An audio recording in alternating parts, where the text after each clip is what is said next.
దఫాలు వచ్చిన వాళ్ళు విఘ్నతతో ఎవరైనా రాజకీయ పార్టీలు ఉంటాయి, ఎవరి అభిప్రాయాలు వాళ్ళకు ఉంటాయి. కానీ వచ్చిన వారు విఘ్నతతో మాట్లాడాలి.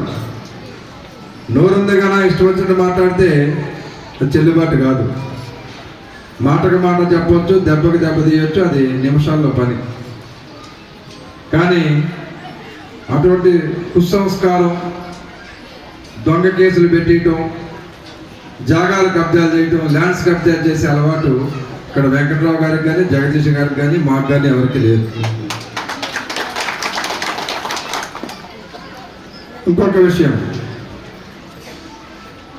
మరీ ముఖ్యంగా వెంకట్రావు గారిని టార్గెట్ చేస్తూ ఆయన ఎక్కడి నుంచో వచ్చాడు అని చెప్పి, ఎక్కడి నుంచి వచ్చాడు కాబట్టి ఈ ఏరియాకి ఏం డెవలప్ చేశాడు, ఈ ఏరియా ఆయన వల్ల ఏమైనా డెవలప్ అయిందా, నష్టపోయిందా?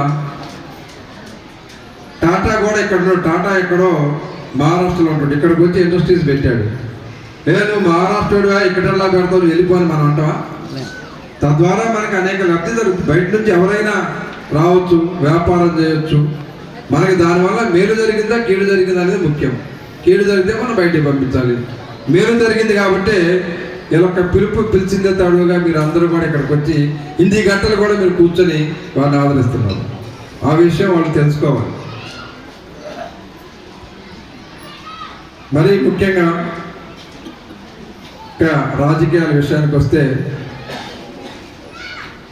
ఇక్కడ 18వ వార్డు ముఖ్యంగా ఈ యొక్క మున్సిపాలిటీ చేయాల్సిన ఆవశ్యకత ఎందుకు వచ్చింది? వెంకట్రావు గారు లాంటి వ్యక్తులు ఎక్కడి నుంచో వచ్చి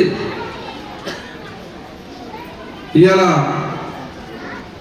అగ్రికల్చర్ చేసుకునేటువంటి భూముల్ని ఇవాళ సిరి సంపదలతో కూడిన భూములుగా మార్చారు.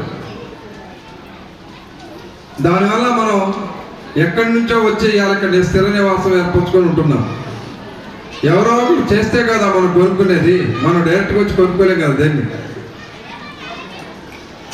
ఇటువంటి రియల్ ఎస్టేట్ చేసేటువంటి వ్యక్తులు అనేక మంది ఇలా ఈ ఎదురాపురం చుట్టుపక్కల వందలాది వెంచర్లు వేసి వేలాది ఇళ్ళు కట్టించి ఇలా సుమారుగా ఈ ఎదులాపురంలో 46,000 మంది ఓట్లు ఇక్కడ ఉన్నాయంటే ఇలా రియల్ ఎస్టేట్ వ్యక్తులు చేసే ప్రభావం వల్లే ఇక్కడ ఇలా మనం సుందరీకరణ, నగరీకరణ మనం ఇలా ఒక నగరంగా రూపొందింది.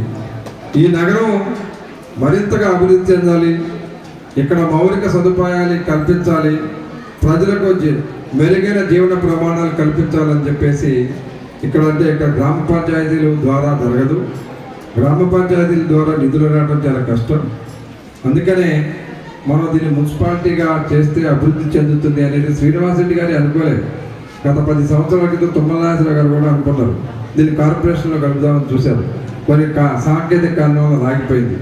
తర్వాత వచ్చిన ఆయన వద్దు మాకు ఇట్లా ఉండాలి, అట్లా లేకుండా దీన్ని ఒక 12 సంవత్సరాల పాటు అనాథలుగా వచ్చారు ఈ గ్రామాలన్నింటినీ కూడా.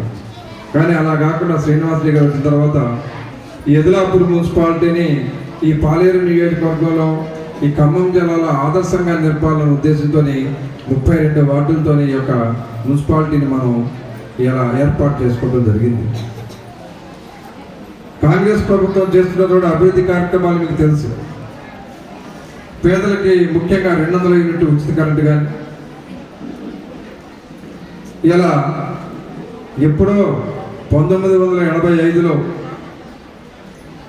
అప్పటి ముఖ్యమంత్రి ఎన్టీ రామారావు గారు ప్రవేశపెట్టినటువంటి పేదలకి ఏదన్నా చేయాలి మనం అని చెప్పేసి తలంచే పేదలకి మనం బియ్యం ఇవ్వాలనే ఉద్దేశంతో అప్పట్లోనే కేజీ రూపాయి బియ్యాన్ని ప్రవేశపెట్టి ₹2 అప్పుడు కేజీకి ₹2 బియ్యాన్ని ప్రవేశపెట్టి దాదాపు 40 సంవత్సరాల నుంచి ఆ స్కీమ్ నడుస్తూ వస్తుంది.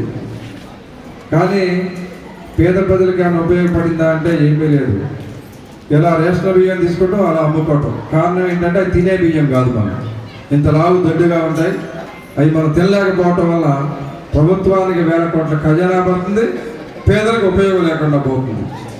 ఈ పరిస్థితులు గమనించినటువంటి కాంగ్రెస్ ప్రభుత్వం రాష్ట్రంలోకి వచ్చిన తర్వాత రేవంత్ రెడ్డి గారు మన పేద ప్రజలకు కూడా మనం తినేటటువంటి బియ్యం ఇవ్వాలని చెప్పేసి ఆలోచించి రైతులకి వేసవిలో కూడా మీరు సన్న వడ్లు వేయండి, మీకు మద్దతు ధర ఇస్తాం, మీకు క్వింటాల్కి 500 బోనస్ ఇస్తామని చెప్పేసి రైతాంగాన్ని కూడా ఎంకరేజ్ చేసి ఇలా పేద ప్రజలకు సన్న బియ్యం ఇస్తున్న ఘనత దేశంలో ఒక రేవంత్ రెడ్డి గారి కాంగ్రెస్ ప్రభుత్వం మాత్రమే.